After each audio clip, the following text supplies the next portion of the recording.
Well, I'll show you a couple things I'm real proud of. Those are some of the outfits that I wore on pay-per-view or at various points. These are complete runs of wrestling and official wrestling magazine.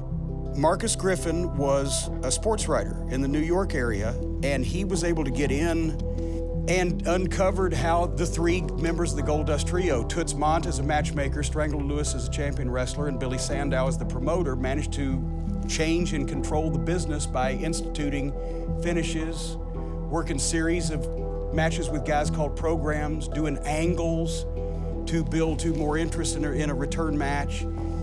They orchestrated that, and all of the wrestling terminology came from, in those days, you sent communication mostly by telegram. So to the local telegraph office, the New York office would send out to Baltimore, Maryland, the finishes for the shows. All the guys had nicknames.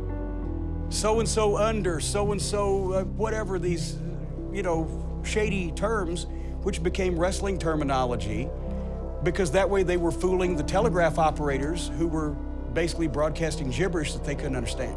But the first word, or the first paragraph, you call it wrestling, they term it working. It may be happening right in your hometown tonight, as Shakespeare once said, or rose by any other name, etc.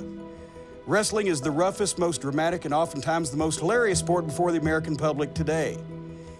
But then he goes on to mention how it is a multi-million-dollar industry at that point in time, and who controlled it, and how, and why, and everything that has happened in wrestling for the last 80 years is kind of a rehash of something that happened in the first 30 that's documented in this book. So if you read this book, you not only understand how wrestling got to be formed the way it is, the way it was, but why and who did it.